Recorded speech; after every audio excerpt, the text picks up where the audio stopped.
रामपुर नाम के गांव में एक मंटू नाम का मछुआरा रहा करता था। हालांकि वो गरीब था, लेकिन वो उससे ही संतुष्ट था। एक दिन वो नदी किनारे मछली पकड़ रहा था। हे भगवान, आज फिर एक भी मछली नहीं फंसी।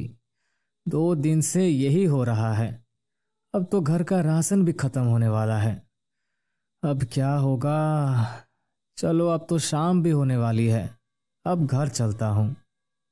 मंटू घर को लौटता है, तभी उसकी पत्नी उस पर चिल्लाने लगती है। अरे भगवान, क्या किस्मत फूटी है मेरी, जो ये दिन देखने पड़ रहे हैं। आज फिर तीसरे दिन भी खाली हाथ आए हो तुम। ऐसे कब तक चलेगा?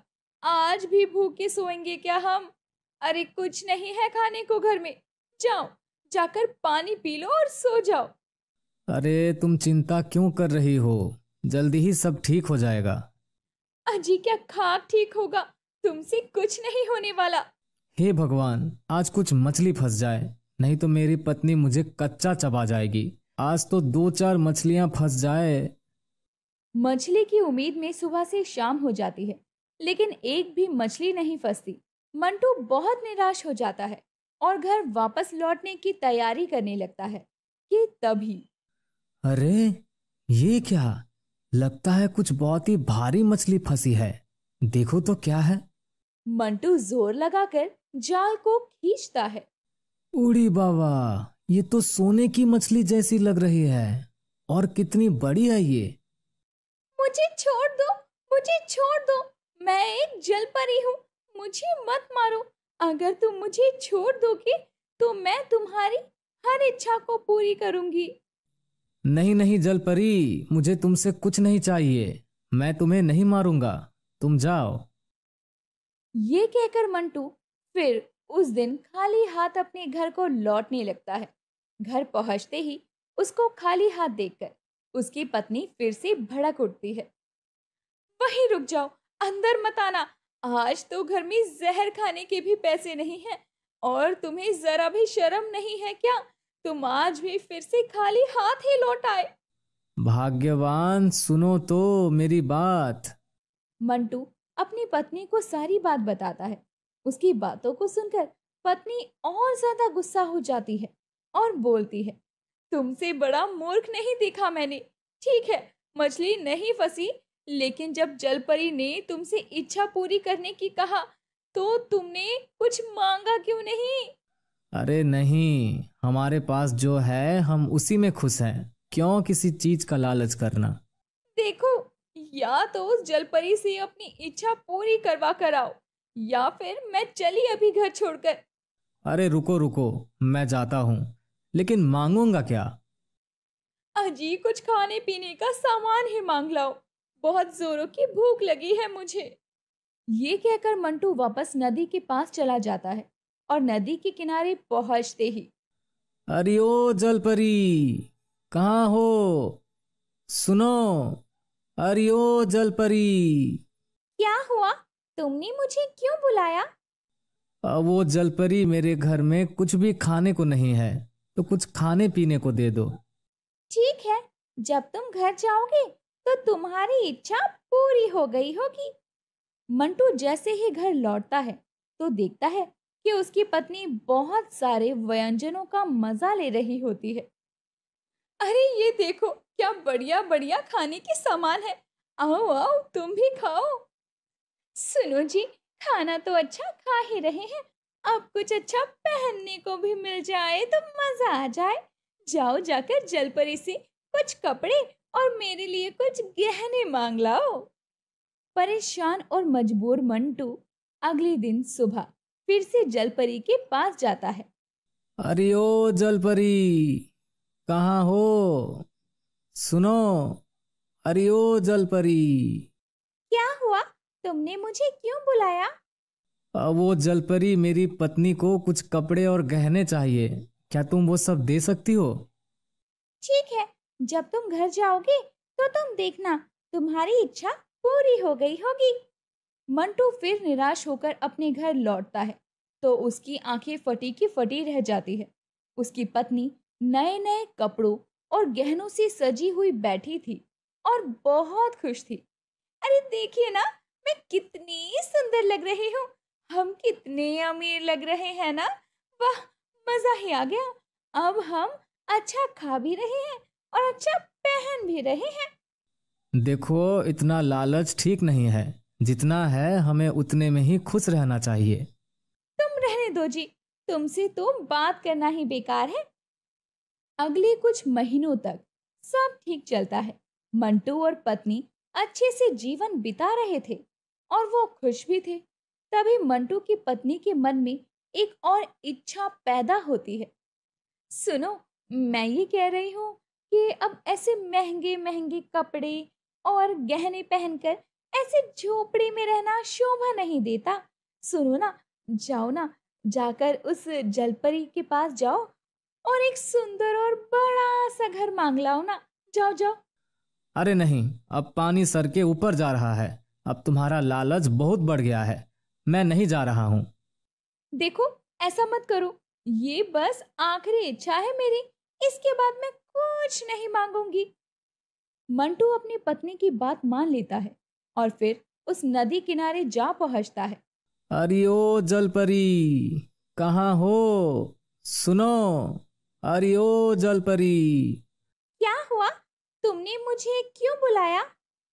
वो जलपरी, मेरी पत्नी को बड़ा घर चाहिए। क्या तुम वो सब दे सकती हो? ठीक है, जब तुम घर जाओगे तो तुम देखना, तुम्हारी इच्छा पूरी हो गई होगी। मंटू फिर घर पहुंचता है, लेकिन इस बार उसे अलग ही नजारा देखने को मिलता है। उसकी पत्नी फिर से वही पुराने रूप में एक झोपड़ी में बैठी थी और रो रही थी। मंटू परेशान हो जाता है। हे भगवान, ये क्या हो गया? हमारा सब खाने का सामान और तुम्हारे सारे कपड़े और गहने कहाँ गए? सब गायब हो गया जी, पता नहीं कैसे। लेकिन कैसे? मंटू और उसकी पत्नी दोनों परेशान हो जाते हैं और उस जलपरी के पास जाने का फैसला करते हैं। दोनों नदी के किनारे पहुंचते हैं। अरे ओ जलपरी, कहाँ हो? सुनो, अरे ओ जलपरी। क्या हुआ? तुमने मुझे क्यों बुलाया? मेरा सब कुछ गायब हो गया। ये सब कैसे हुआ? लेकिन मंटू के रोने का उस जलपरी पर कोई असर नहीं पड़ता और वो पानी में वापस से गायब हो जाती है। ए भगवान, इसमें मेरी तो कोई गलती नहीं थी ना। मैंने तो अपनी पत्नी को समझाया था कि ज्यादा लालच मत कर, लेकिन उसने सुना नहीं। और आज देखो, हम फिर से वही जिंदगी जीने को मजबूर हैं। मुझे माफ कर दो, सब मेरी ही तो वजह से हुआ है। और उधर मंटू की पत्नी दिन रात यही सोचती रहती है कि काश मैंने लालच नहीं किया होता तो आज हमारे पास सब कुछ होता, लेकिन मेरे लालच की वजह से सब बर्बाद हो गया। लेकिन तभी वो बोलती है, हाँ, मैंने कुछ सोचा है। क्या? सुनो, तुम फिर से जलपरी के पास जाओ और उससे माफी मांग लो। लेकिन मंटू ऐसा नहीं करता और वापस मछली पकड़ने चला जाता है। तभी जंगल में उसे एक साधु मिलता है। साधु को देखकर मंटू हैरान हो जाता है। तभी साधु बोलता है, अरे बालक, तुम्हें हैरान होने की कोई आवश्यकता नहीं है। मैं तुम्हारी ईमानदारी से काफी प्रसन्न हुआ हूँ। तुम जब भी यहाँ उस जलपरी से मिलने आया करते थे, तब मैं तुम दोनों की बातें सुना करता था। आज मैं तुम्हारा मार्गदर्शन करूंगा और तुम्हारी ईमानदारी के लिए तुम्हें मैं एक इनाम देना चाहता हूँ। इतने सालों इस जंगल में तपस्या करने के बाद मैं इस जंगल के हर कोने को जानता हूँ। वहाँ उस दूर पहाड़ी के पीछे एक पेड़ है, वहीं तुम्हें वो गड़ा हुआ खजाना मिलेगा। जाओ, जाकर उसे हासिल कर लो। मंटू ऐसे ही करता है और उसे खजाना मिल जाता है और उसके बाद वो एक अच्छी जिंदगी जीने लगते हैं। चंदा बहुत ही लालची और तेज तर्रार लड़की थी। उसकी इसी लालच की वजह से तो चंदा की सास रमा भी परेशान रहा करती। एक रोज चंदा अपनी छत से कपड़े लेकर आती है और अपनी सास को छत से आते ही कहती है, माँ जी, आपने रज्जू काकी का तुलसी का पौधा देखा? वो कितना हरा भरा है।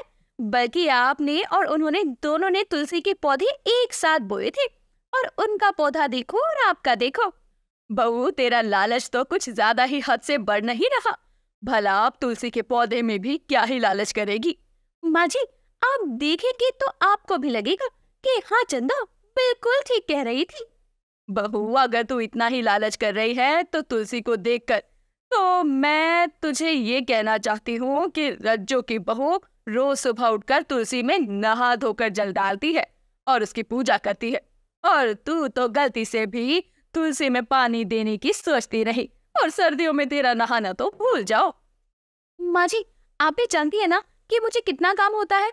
अब मैं ये सारे काम करूंगी तो आप क्या करेंगी? यार, आपसे तो कुछ बोलना ही बेकार है। हर चीज को आपको लगता है कि मैं उसे लालच भरी निगाहों से ही देख रही हूँ। सास और बहू की ये नोकझोंक तो चलती ही रहती थी, लेकिन अब देर शाम रमा की पड़ोसन रज्जू का रमा के घर आना होता है। अरे रज्जू, क्या बात है? थैला लेकर कहाँ जा रही है, या कुछ देने आई है? अरे तू भूल गई क्या? सुबह ही हमारी बात हुई थी कि हम सब्जी लेने बाजार जाएंगे, और तू कह रही है कि मैं यहाँ किस काम से आई हूँ? अरे हाँ, मैं तो इतनी भुलक्कड़ हूँ कि भूल ही गई। चल, बाजार में आज नए गोलगप्पे वाले के तीखे गोलगप्पे खाएंगे, और टिक्के भी। बहू, मैं जा रही हूँ रज्जू के साथ सब्जी लेने के लिए, और तू अपना और अपने लालच का, मेरा मतलब घर का ख्याल रखियो। रमा और रज्जू जाने लगते हैं और चंदा अपनी सास को टोक देती है। अरे माँ जी, आप तो मुझे छोड़कर कहाँ जा रही हैं? मैं भी आपके साथ बाजार चलूंगी। मुझे ताजी सब्जी लेनी है, और वो आपके बस की बात नहीं है। पिछली बार आप आधे से ज्यादा सड़ी सब्जियां लेकर आई थी। चंदा तो खाने के लालच में बाजार जा रही थी, क्योंकि उसकी सास ने खाने पीने की बात जो की थी। अब तीनों बाजार पहुंचते हैं और सब्जियां लेने के बाद खाने पीने की चीजों पर ध्यान देते हैं। बहू, तू सच बता, तू यहाँ खाने पीने के लिए ही आई है ना? माँ जी, आपको ऐसा क्यों लगता है कि मैं हमेशा खाने पीने के लिए आती हूँ? मैं तो यहाँ सब्जियां लेने आई थी। आपने देखा ना मैंने कैसे अच्छी अच्छी सब्जियां ली है। तू मेरी बहू है और मैं तेरी सास हूँ, तो मुझसे होशियारी करने से पहले सोच लिया कर, और खाकर जल्दी घर चल, खाना भी तुझे ही बनाना है। इतना बोलने के बाद चंदा, रमा और उसकी पड़ोसन घर के लिए निकल पड़ते हैं। लेकिन जब वो रास्ते में कुछ ही दूर पहुंचते हैं तो देखते हैं कि कई सारे लोग एक आदमी को मार रहे थे। अरे देख तो कैसे बेचारे को सब मिलकर मार रहे हैं। आजकल तो भलाई का जमाना नहीं रहा। अरे अब बिना जाने उस पिटने वाले आदमी को बेचारा कैसे कह सकती हूँ, बल्कि वो तो चोर है। अभी ही एक औरत का बैग लेकर भागा था। अरे सच कह रही है क्या कहो तो? अरे भाई साहब, अच्छे से धो दो इसे, और इतना मानना कि आगे से चोरी करने से पहले सब बार सोचे। अरे चल भी रज्जो, कहाँ तू इन सब की बातों में और इन मामलों में पड़ रही है? और बहू, तुझे आजकल जासूसी करने का कुछ ज्यादा ही मजा आने लगा है। चल चुपचाप घर। अब रमा और रज्जो आगे आगे चलने लगते हैं और चंदा पीछे पीछे। चंदा जैसे ही अपनी सास के पीछे चलने लगती है, चोर के हाथों से एक चाकू चंदा के पैर के पास गिर जाता है। लेकिन चोर तो पिट रहा था और चाकू पर किसी का ध्यान नहीं था, और चंदा उस चाकू को उठाकर जल्दी से अपने झोले में रख लेती है और घर आ जाती है और किचन में खाना बनाने की तैयारियों में लग जाती है। सब्जी जल्दी जल्दी काट लेती हूँ, वैसे भी मुझे बहुत काम है। माँ जी तो एक गिलास पानी भी खुद से उठकर नहीं लेती। चलो आज मैं उस चोर के चाकू से सब्जी काटती हूँ। चंदा ये बोलकर चाकू को थैले में ढूंढने लगती है। अरे दीदी, इधर हो? मैं इधर हूँ, पीछे तो देखो अपने। वैसे मैं अभी काम करने के मूड में नहीं हूँ। सब्जी तो तुम नॉर्मल चाकू से भी काट सकती हो ना। ये कैसी आवाज थी? चाकू और जादू? तुम बोल भी सकते हो और उड़ भी सकते हो। और मैं तुम्हारे बहुत काम भी आ सकता हूँ। बस हुक्म मेरे आका, बताओ आपके लिए क्या करूँ? अच्छा, तो मुझे खजाना हाथ लगा है। ठीक है, मैं तुम्हें हुक्म देती हूँ कि तुम मेरी पड़ोसन रज्जो के कपड़ों की रस्सी का तार काटाओ। चंदा के इतना कहने भर की देरी थी कि वो जिंदा चाकू हवा में उड़ता हुआ रज्जो की छत पर जाकर उसके कपड़ों की रस्सी काट कर वापस आ जाता है। आपका काम हो गया। और कोई हुक्म? क्या बवाल हाथ लगाए, एक जिंदा चाकू जो मेरी तरह ही ढेर शाना है। बस इतनी तारीफ मुझे हजम नहीं होती। बस मालकिन, आप काम बताओ, क्या करना है? चंदा उस चाकू को पाकर बहुत खुश थी। वो खुशी खुशी घर का सारा काम भी जल्दी जल्दी कर लेती है। अब अगली सुबह रज्जो रमा के पास एक साड़ी लेकर आती है। देख रमा, मेरे बहू ने मुझे ये 2000 की साड़ी दी थी, पता कैसी है, प्यारी लग रही है ना। अरे माँ जी से मुझे गालियां सुनाने आई हैं। इनके जाते ही माँ जी मुझे गालियां देकर कहेंगी कि आज तक तूने अपनी सास को 1 रुपए की टॉफी नहीं खिलाई है। और देख रज्जो की बहू को देख, ये तो इसके लिए साड़ी लेकर आई है। ये वो ये पता नहीं क्या क्या सुनने को मिलेगा माँ जी से। अरे मालकिन, अभी मैं आपका काम आसान कर देता हूँ। चाकू साड़ी को 2 भागों में काट देता है और रज्जो साड़ी को दिखा रही थी, लेकिन उसे पता नहीं चलता कि साड़ी कब 2 भागों में कट चुकी है। और ये देखकर रमा कहती है, 1 मिनट, तेरी ये साड़ी तो 2 भागों में कटी हुई है। अरे कैसे बातें कर रही है तू रमा, अभी तो मैं अच्छे से देख कर आई हूँ, ये कैसे हो सकता है? मेरी बहू ने तो पूरा साबुत साड़ी दिया था, लेकिन यहाँ आकर ये 2 हिस्सों में कैसे बट गई? अरे रज्जो काकी, आपकी बहू ही आपको बना रही है। ये बेशक 2000 की साड़ी होगी, लेकिन उसने जानबूझकर आपको ये साड़ी दी ताकि 2-4 लोगों के सामने आपकी बेइज्जती हो जाए। अरे रे रे, रमा की बहू तो एकदम सही कह रही है। वो तो भला वो मेरा जब मैं से रमा के पास लेकर आई, कांता या फिर रजनी के पास लेकर जाती, तो वो लोग मेरे खूब खिल्ली उड़ाते। अब रज्जो वहां से गुस्से में चली जाती है और जाते ही उसके घर में झगड़ा शुरू हो जाता है और रज्जो के चिल्लाने की आवाजें आती है। रमा और चंदा अपने दरवाजे से रज्जो की बातें सुन रही थी और मजे ले रही थी। रात में तूने मेरे कपड़ों से भरी रस्सी काट दी और मेरे सारे गीले कपड़े नीचे मिट्टी में गिरा दिए, उसे मुझे दोबारा से धोना पड़ा। अरे ये तो रज्जो की बहू बहुत गलत कर रही है रज्जो के साथ। जहाँ एक तरफ रज्जो के घर में लड़ाई झगड़ा हो रहा था, वहीं चंदा ये सब देखकर खुश थी और वो अपने चाकू के साथ मिलकर उससे उल्टे सीधे काम करवा रही थी। लेकिन अब देर रात दोनों सास बहू सो रहे थे, तभी उनके घर में चोर घुस आते हैं। अरे मालकिन उठिए, आपके घर में चोर घुस आया है। अगर आप नहीं उठी तो वो आपको और आपकी सासू माँ को बंदी बना सकता है। देखो, मुझे सोने दो और जाओ यहाँ से। चाकू को चंदा जाने को कहती है, लेकिन चाकू चंदा को उठाने के चक्कर में उसके हाथ में तेज धार से हल्का सा कट लगा देता है, जिसकी वजह से चंदा चिल्ला पड़ती है। ये क्या किया तुमने? मेरा ही हाथ काट दिया, तुम्हें छोड़ूंगी नहीं। चोर जब चंदा के चिल्लाने की आवाज सुनता है तो वो उसके कमरे में पहुंचता है। उसका मुंह ढका होता है और वो चंदा को अगले ही पल एक कुर्सी से बांध चुका था, लेकिन चाकू भी डरा सहमा दुबका हुआ था। चोर कुछ देर बाद रमा को भी चंदा के कमरे में ही कुर्सी पर बांध देता है। बहू, ये सब तेरी वजह से हुआ है, उस चोर को जाने दे, तुझे तो मैं छोड़ूंगी नहीं। चाकू, हमारी जान बचाओ, इस रस्सी को काट दो और इस चोर को घायल कर दो। मैंने अगर एक भी अच्छे काम किए तो मुझमें जो भी शक्तियां हैं वो सब खत्म हो जाएंगी। ये क्या आफत है? ये चाकू बोल सकता है और उड़ भी सकता है। तुम पहले इसे सबक सिखाओ, बाद में तुम हमारी रस्सियां काटकर एक भले काम के साथ आजाद हो जाना। अब चाकू को देखकर वो चोर अपने चेहरे से कपड़ा हटाता है तो चाकू अपने मालिक को पहचान लेता है, क्योंकि ये चाकू उसी चोर का था जिसे उस दिन बाजार में लोग पीट रहे थे। अब वो चाकू सीधे चंदा और रमा के हाथों की रस्सी को काटकर हवा से सीधी सीधी नीचे गिर जाता है और उसके बाद तो रमा और चंदा ही उस चोर को पीट पीट कर शोर मचा चुके थे, जिसके बाद चोर को मोहल्ले वाले पुलिस के हवाले कर देते हैं। और जब चंदा मुसीबत में पड़ती है तो उसे अकल भी आती है कि उसका लालच किस हद तक बढ़ चुका था।